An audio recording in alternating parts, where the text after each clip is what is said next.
Here first are Jeff Pinkner and Joel Wyman, our executive producer. The amazing John Noble.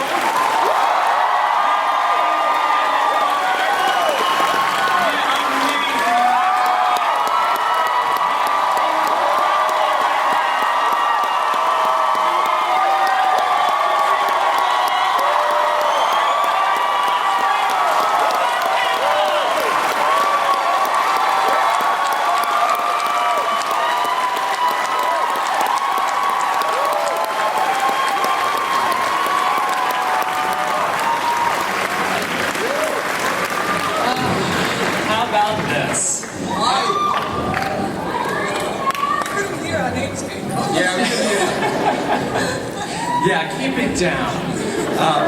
Alright, so, you know how all those other panels make you wait till the end of the session to ask questions? We're not. So you guys probably want to start lining up soon. I've got a couple of things first. Mr. John Noble would like... Real quick, on the count of 3, can everybody flash all at the same time? 1, 2, 3. Nice. We're all having seizures. Alright, Mr. John Noble would like to say something first. On behalf of all of us, I've asked to say this. You guys are the best fans that any company could ever have.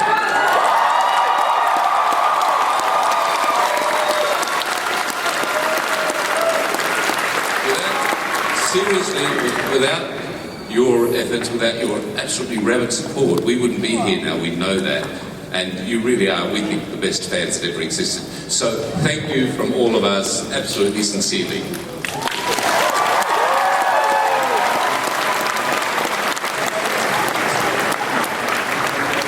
I know it's obvious, but this is our Emmys. Alright, so first, obviously, we've got to discuss the elephant in the room. You know, somebody is missing from this panel. Listen, we got in it. Gene booked a Laughing Cow commercial, so couldn't make the trip. No, guys, Jeff, Joel, couldn't help but notice from that sizzle reel that a certain character was completely absent from the action. Who?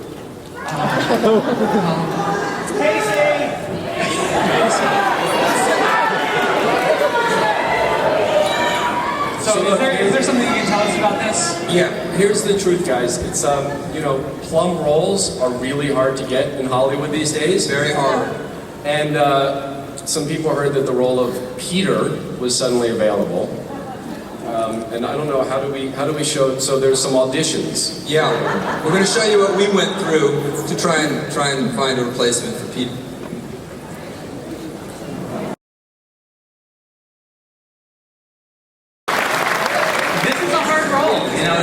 It's such an awesome role, they had to make 2 of them. Yeah. So that's some star power. It is. So have you guys made any decisions as to who you'd like to go in there? It's a tough decision to make. You know, we loved all of them very much. Who do you guys like?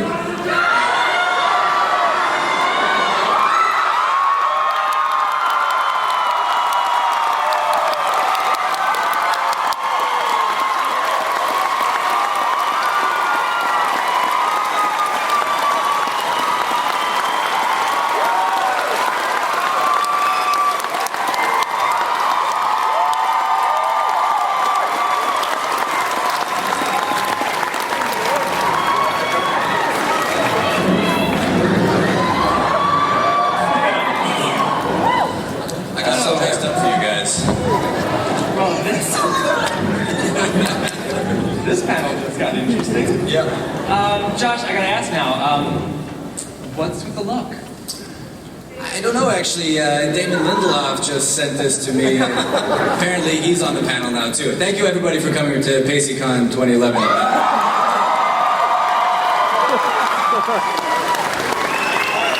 like I said, we're going to open it right up to you guys, so hit those mics, and I'm just going to fire off a couple before, and so you guys can get in line.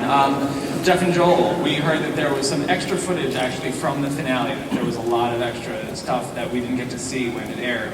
Can you tell us what was that stuff, or could you even maybe get your cast to act it out? We're gonna do it in hand puppet. Well, there's always like a lot of footage that you don't use. You know, you sort of write a script and you think that it's perfect, and then of course when you get to the to the editing room, you realize, wait a minute, it's not perfect. But then you cut a show out of it, and you know, we always try and keep our extras and our ends just in case one day we're going to show everybody what the scenes and the episodes that you missed, what was involved in them. So all the important stuff made it. yeah, all the important stuff. We overwrite. And now, with Peter's consciousness somewhere out there, could we call season 4 kind of like Fringe's It's a Wonderful Life?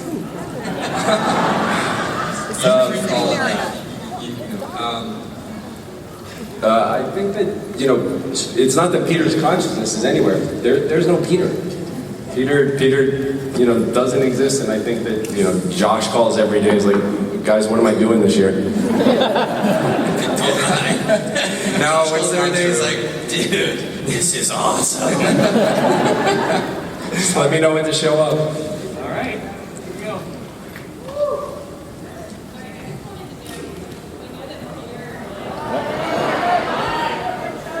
Can't hear you. Mike.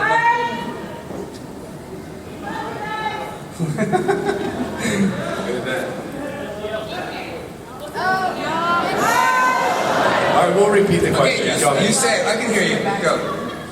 Okay, since you know that Peter never existed now, I still sure we could somehow logically explain how he fathered Olivia's love child. So the question was, since I never existed, how could I have fathered my own love child? Or is there a logical explanation for how I fathered my own love child? Right? Well, the question is there a child? No.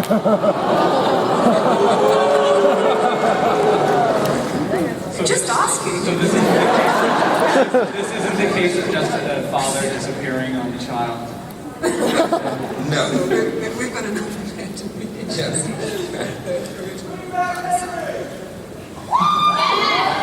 Henry. Yeah. Yeah, we love Henry too.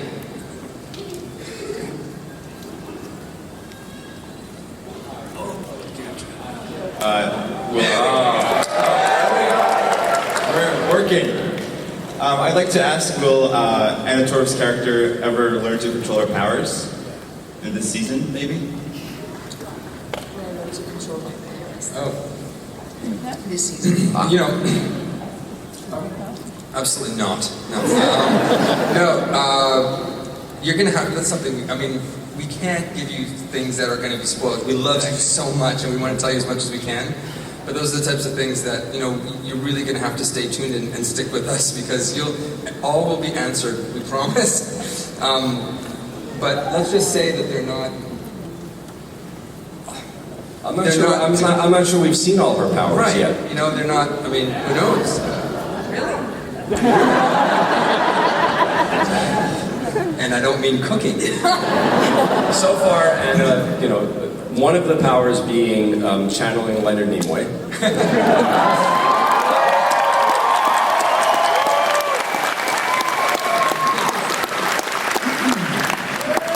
So just as a blanket, like all the questions, what's going to happen, are really hard for us to answer because we, you know, truly as fans, we think it would spoil the experience of letting the show unfold. So we're probably going to have a lot more success talking about things that have already happened, or Insight. or process, or lipstick color, or Lipstick color? Okay, speaking of Bolivia, or Bolivia, some of you may have seen the YouTube clip of Ms. Torv doing her Bolivia voice at the Paley Center in New York earlier this spring. And I promised I would not embarrass her again by asking her to do that. So I've decided to embarrass her in another way by asking if any of her cast members would like to do their version of Olivia doing William Bell. That is good. And I have a tweet for you to read in that voice. Who's doing it? Who's brave? I think Lance wants to go.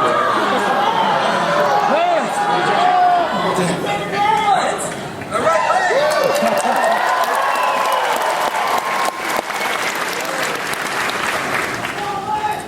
Now remember, this is Olivia doing. No. Wait.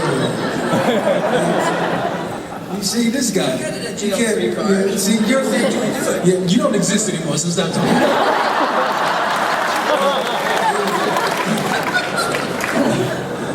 Broyles as Olivia as William Bell. I literally have no idea what Walter was talking about in the last 30 seconds.